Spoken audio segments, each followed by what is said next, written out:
नमस्कार शेतकरी मित्रांनो, पीएम किसान सन्मान निधी योजनेचा पुढील अर्थात 22वा हप्ता वितरणाचा मार्ग मोकळा झालेला आहे आणि याच योजनेच्या संदर्भातील काही महत्त्वाचे अशा अपडेट आजच्या व्हिडिओच्या माध्यमातून आपण घेण्याचा प्रयत्न करणार आहोत.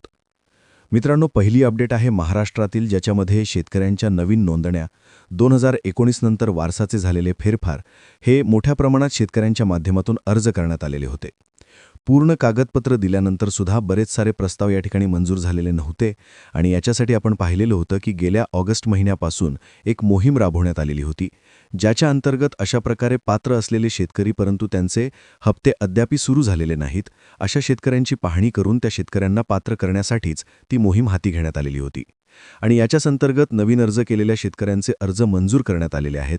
6 फेब्रुवारी 2026 रोजी अंतिम जी काही पात्रता यादी बनवण्यात आलेली आहे, या यादीमध्ये या शेतकऱ्यांचा समावेश करण्यात आलेला आहे. परंतु या समावेश करण्यात आलेल्या शेतकऱ्यांची ई-केवायसी प्रक्रिया बाकी आहे. अशा शेतकऱ्यांना ई-केवायसी करण्यासाठीचं आवाहन प्रशासनाच्या माध्यमातून करण्यात आलेलं आहे. त्याच्या संदर्भातील याद्या आता प्रत्येक कृषी सहाय्यक स्तरावरून जिल्हा कृषी अधिकारी स्तरावरून पुढे त्या शेतकऱ्यांना दिल्या जात आहेत.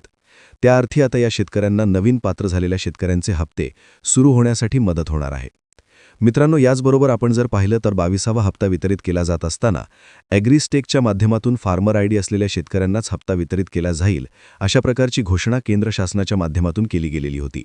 याचबरोबर आपण पाहिलेलं आहे की बिहार सरकारच्या माध्यमातून आता कर्पूरी ठाकूर किसान मानधन योजना लागू करण्यात आलेली आहे, ज्याच्यामध्ये बिहार सरकारकडून अतिरिक्त 3000 रुपयांचं मानधन या योजनेच्या अंतर्गत दिलं जाणार आहे.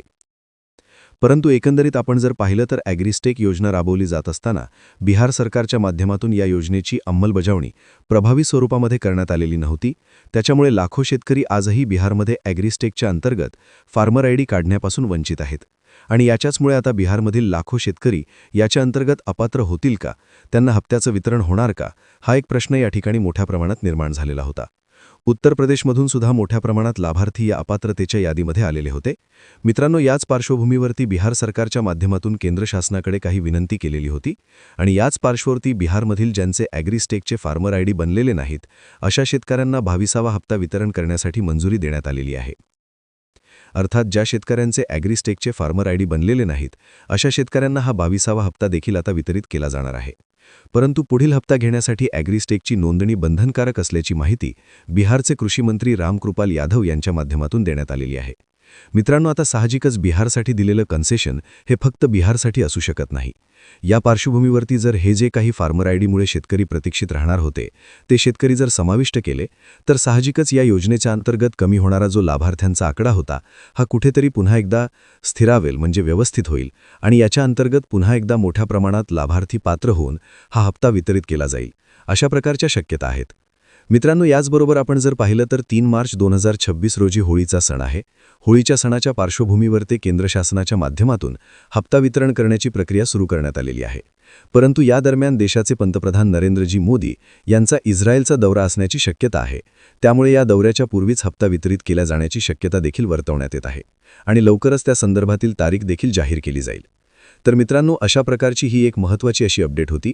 जर आपण नवीन नोंदणी केलेली असेल आणि आपल्या कृषी सहाय्यकाच्या माध्यमातून ई-केवायसीसाठी दिलेल्या यादीमध्ये जर आपलं नाव असेल तर आपली ई-केवायसी करून घेण्याचा प्रयत्न करा.